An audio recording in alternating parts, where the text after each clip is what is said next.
जय श्री राधे कृष्णा। जय माता दी। प्रेम से बोलिए माता महालक्ष्मी की जय। प्रिय श्रोताओं, आज मार्गशीर्ष मास का दूसरा गुरुवार है और दूसरे दिन आप सभी सुनेंगे माता महालक्ष्मी की बहुत ही सुंदर एवं पावन व्रत कथा। तो आप सभी से अनुरोध है कि इस कथा को पूरी भक्ति भाव से पूरा अवश्य सुने। माता लक्ष्मी आप सभी पर अपना आशीर्वाद सदा सर्वदा बनाए रखें। आइए भक्तों, आज ध्यान से सुने श्री माता महालक्ष्मी की व्रत कथा या गुरुवार की व्रत कथा। इसे श्रवण और पठन करने से दुख दरिद्र दूर हो जाते हैं। श्री माता महालक्ष्मी माता की कृपा से सुख संपत्ति ऐश्वर्य प्राप्त होती है और मन की इच्छाएं पूरी होती हैं। हे प्रिय भक्तों, श्री माता महालक्ष्मी माता के अनेक रूप और नाम हैं। भूतल में वे छाया, शक्ति, तृष्णा, शांति, जाति, लज्जा, श्राद्धा, कांति, वृत्ति, स्मृति, दया, तुष्टि, माता, अधिष्ठात्री एवं लक्ष्मी के रूप में स्थित हैं। हे प्रिय भक्तों, उन्हें हम प्रणाम करते हैं। कैलाश पर्वत पर पार्वती, क्षीर सागर में सिंधु कन्या, स्वर्गलोक में महालक्ष्मी, भूलोक में लक्ष्मी, ब्रह्मलोक में सावित्री, ग्वालों में राधिका, वृंदावन में रासेश्वरी, चंदन वन में चंद्रा, चंपक वन में गिरजा, मधुवन में पद्मा, मल्टी में मालती, कुंदन वन में कुदंती, केतकी वन में सुशीला, कंदक वन में कंदमाला, राज प्रसाद में राग लक्ष्मी और घर घर में गृह लक्ष्मी इन विभिन्न नामों से पहचानी जाती हैं। इस तरह चारों ओर सर्वथा सर्वभूत में सुपरिचित माता श्री माता महालक्ष्मी की यह कथा है। अब हम इसका श्रवण करेंगे, तो प्रेम से बोलिए माता महालक्ष्मी की जय। प्रिय भक्तों, अगर आपको यह कथा अच्छी लगे तो वीडियो को लाइक करें और ज़्यादा से ज़्यादा शेयर करें और कमेंट बॉक्स में माता महालक्ष्मी की जय लिखना बिल्कुल भी मत भूलिएगा।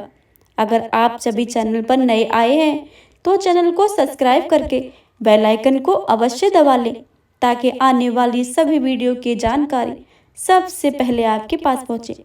आइए श्रवण करते हैं माता महालक्ष्मी की बहुत ही पावन व्रत कथा। भारतवर्ष के सौराष्ट्र देश में द्वापर युग की यह कहानी है।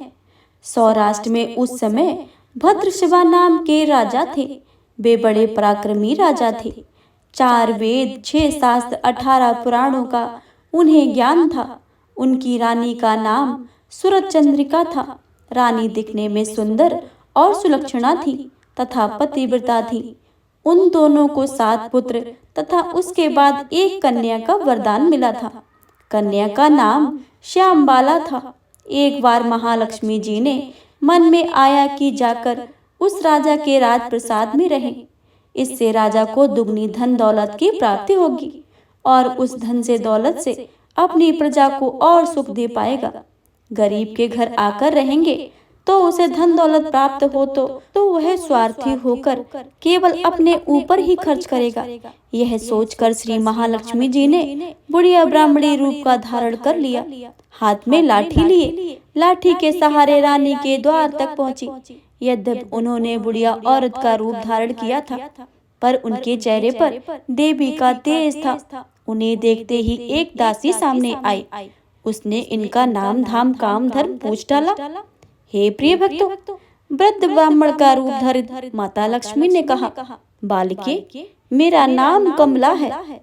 मेरे पति का नाम भुवनेश है। हम द्वारका में रहते हैं।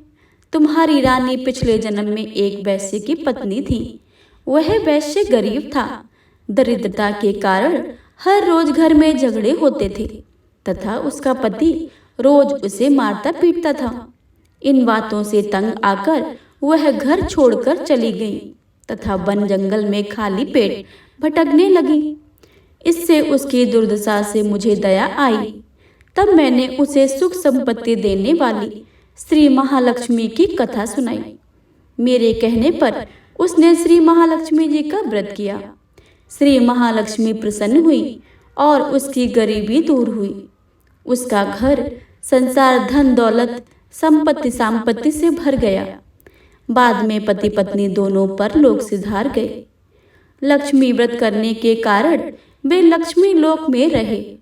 उन्होंने जितने साल महालक्ष्मी का व्रत किया था उतने हजारों साल उन्हें सुख भोग मिला।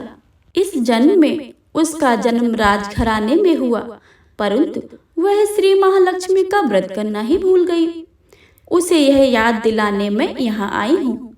बुढ़िया की बातें सुनकर दासी ने उन्हें प्रणाम किया तथा श्री महालक्ष्मी का व्रत किस तरह किया जाए इस बारे में पूछा।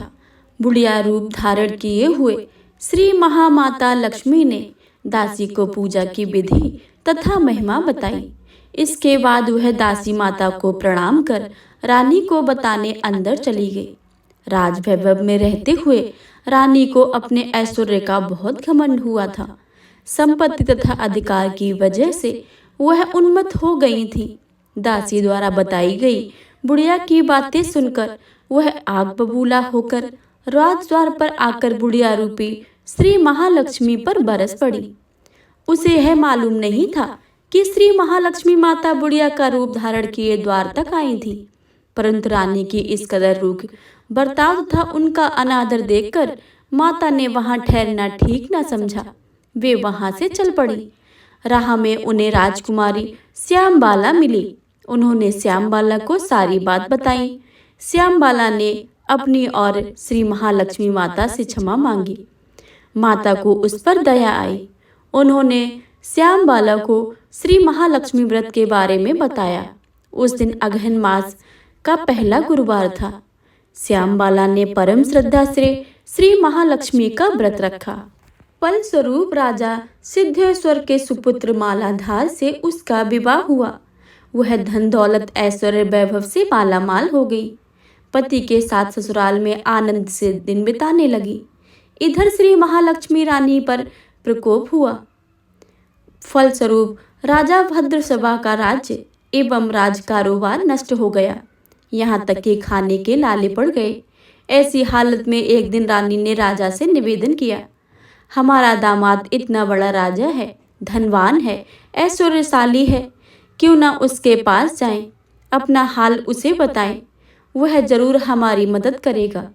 इस बात पर राजा भद्रसभा दामाद के पास रवाना हुए। राज्य से पहुंचकर एक तालाब के किनारे थोड़ी देर विश्राम लेने के लिए ठहरे। तालाब से पानी लेने आते जाते दासियों ने देखा। उन्होंने विनम्रता से उनकी पूछताछ की। जब उन्हें यह मालूम हुआ कि वे रानी श्यामबाला के पिता हैं, तो दौड़ते हुए जाकर उन्होंने रानी को सारी बातें बताईं। रानी ने दासी के हाथ राज परिधान बेचकर बड़े ठाट से उनका स्वागत एवं आदर सत्कार किया, खान पान करवाया। जब वे लौटने लगे तो सोने की मोहरों से भरा घड़ा दिया। राजभद्रा सब वापस लौटे तो उन्हें देखकर रानी सूरज चंद्रिका खुश हुई। उन्होंने सोने की मोहरों से भरे घड़े को मुंह खोलकर, पर हाय भगवान, घड़े में धन के बदले कोयले मिले। यह सब श्री महालक्ष्मी के प्रकोप से हुआ। इस प्रकार दुर्दशा में और कई दिन बीत गए। इस बार रानी स्वयं अपनी कन्या के पास गई। वह दिन अगहन मास का अंतिम गुरुवार था।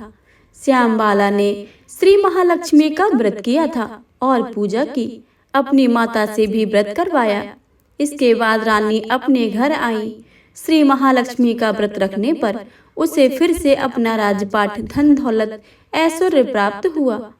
फिर वह सुख शांति आनंदमय जीवन बिताने लगी। कुछ दिनों के बाद राजकन्या श्यामबाला अपने पिता के घर आई। उसे अपने घर देखकर सूरज चंद्रिका को पुरानी बात याद आई। यही कि श्यामबाला ने अपने पिता को घड़ा भरकर कोयला दिया था और उसे तो कुछ भी नहीं दिया था। इसी कारण श्यामबाला को पिता के घर आने पर उसका कोई आदर अतिथि नहीं हुआ, बल्कि अनादर ही हुआ। पर उसने इस बात का बुरा नहीं माना। अपने घर लौटते समय उसने पिता से थोड़ा सा नमक ले लिया। अपने घर लौटने पर उसके पति ने पूछा, अपने मायके से क्या लाई हो? इस पर उसने जवाब दिया, वहां का सार लाई हूँ। पति ने पूछा, इसका मतलब क्या हुआ? श्यामबाला ने कहा, थोड़ा धीरज रखें, सब मालूम हो जाएगा। उस दिन श्यामबाला ने सारा भोजन नमक डाले बिना बनाया और परोसा। पति ने खाना चखा सारा खाना नमक बिना था, इसलिए स्वाद न आया। फिर श्यामबाला ने थाली में नमक डाला, इससे सारा भोजन स्वादिष्ट लगने लगा। तब श्यामबाला ने पति से कहा, यही है वह मायके से लाया हुआ सार। पति को उसकी बात सही लगी। फिर वह दोनों हंसी मजाक करते हुए भोजन करने लगे। कहा गया है कि इस तरह जो कोई श्रद्धा भाव से श्री महालक्ष्मी का पूजा करे, उसे माता की कृपा प्राप्त होती है, सुख संपत्ति शांति प्राप्त होती है, सभी मनोकामनाएं पूरी होती हैं।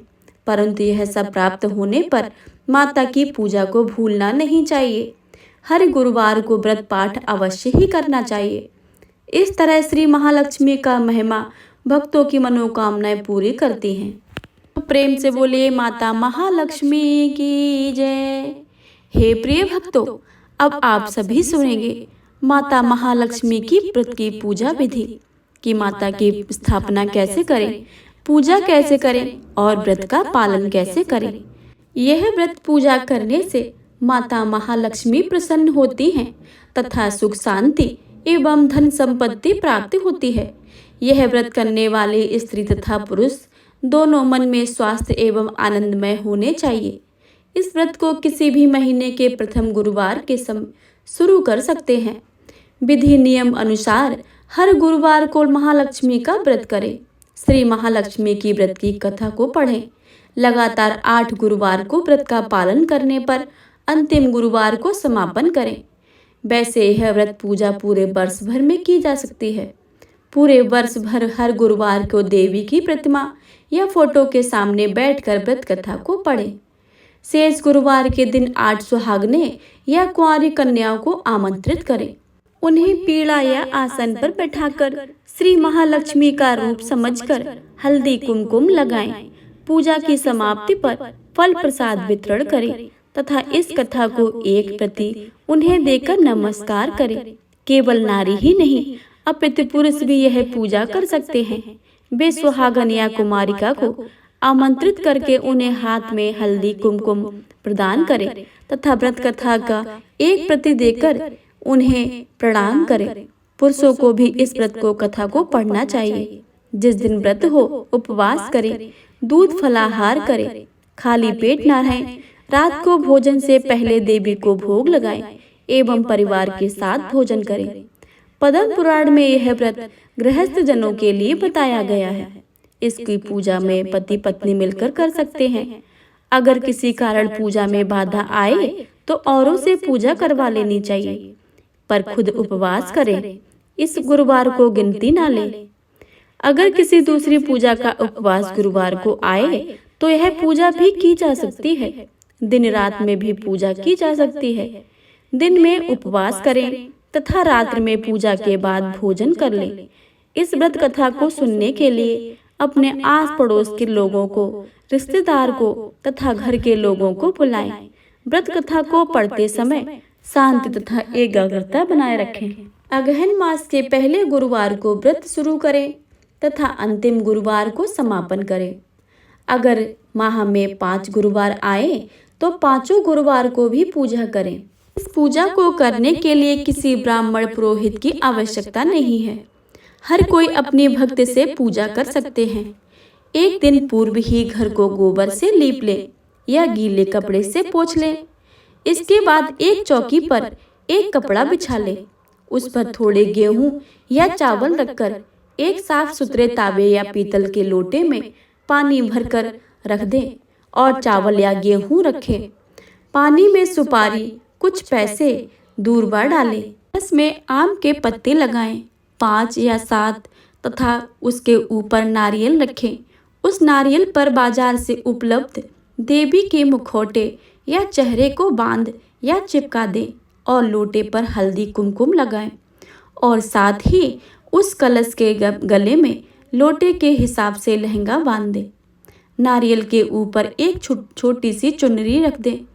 साथ ही देवी की प्रतिमा या फोटो को पूर्व दिशा में मुंह करके या उत्तर दिशा में मुंह करके स्थापना करनी चाहिए। इस व्रत कथा की पुस्तक में जो फोटो है उसे भी सामने रखकर पूजा आरंभ करें। इसके बाद आचमन, ओम श्री केशवाय नमः, ओम श्री नारायणाय नमः, ओम श्री माधवाय नमः। इन तीनों मंत्रों को पढ़कर प्रत्येक मंत्र में एक एक आचमन करें। फिर ओम गोविंदाय नमः बोलते हुए हाथ धो लें। फिर देवी को फूलों से जल का छींटा देते हुए स्नान करवाएं और हल्दी कुमकुम लगाएं, पुष्पहार अर्पित करें, धूप दीप जलाएं। फिर इसके बाद भोग लगाकर महालक्ष्मी व्रत के महात्म्य का पाठ करें। शुरू में महालक्ष्मी को नमन अष्टक का पाठ करें। फिर देवी को प्रणाम करके कथा का पाठ शुरू करें। कथा की समाप्ति पर देवी की आरती उतारें तथा प्रणाम करें। रात्रि को फिर देवी की पूजा करें, मिष्ठान का भोग लगाएं तथा गौ माता के लिए भी अन्न रखें और दूसरे दिन सुबह गौ माता को उनका हिस्सा अर्पित करें। इसके बाद परिवार के सदस्यों के साथ मिलकर भोजन करें। दूसरे दिन सुबह स्नान करके पेड़ों के पत्तों को निकालें और घर में अलग अलग जगह पर रखे पानी को समुद्र, नदी, तालाब, कुएं या तुलसी की क्यारी में डाल दें। जिस जगह पूजा की हो वहां हल्दी कुमकुम छिड़क कर 3 बार प्रणाम करें। इसी प्रकार महीने के हर गुरुवार को करें।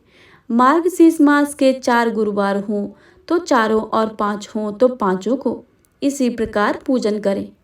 पद्म पुराण में कहा गया है कि जो कोई भक्त हर वर्ष श्री महालक्ष्मी जी का व्रत करेगा उसे सुख संपदा और धन का लाभ होगा। कुछ लोग इसे केसरी व्रत भी कहते हैं, परंतु इस व्रत में किसी खास रंग के परिधान की कोई जरूरत नहीं होती है। इसके अलावा महालक्ष्मी मंत्र, चालीसा, आरती इत्यादि का पाठ भी करना चाहिए। माता श्री महालक्ष्मी के पूजा में शामिल की जाने वाली पूजन सामग्री की लिस्ट: 1 नारियल पानी वाला, 1 सुपारी, 1 हल्दी की गांठ, 1 रुपया या सोने का चांदी का कलश में डालने के लिए, 1 पाटा चौकी या छोटा टेबल, 1 स्वच्छ धुला हुआ वस्त्र पाटा चौकी पर बिछाने के लिए, 1 कलश जिस पर नारियल की स्थापना हो सके, 5 प्रकार के फल, 5 पेड़ों के पत्ते, बरगद, पीपल, आम, अशोक, पाकड़, इनमें से जो भी पत्ते मिले उनको ले लीजिए। प्रिय श्रोताओं, तो यह थी माता महालक्ष्मी की व्रत की पूजा विधि, पूजन सामग्री तथा व्रत कथा। अगर आपको यह वीडियो, यह जानकारी अच्छी लगे तो वीडियो को लाइक करें, शेयर करें और कमेंट बॉक्स में भगमाता महालक्ष्मी की जय लिखना बिल्कुल भी मत भूलिएगा। चैनल पर अगर नए आए हैं तो चैनल को सब्सक्राइब करके बेल आइकन को अवश्य ही दबा लें ताकि आने वाली सभी वीडियो की जानकारी आपके पास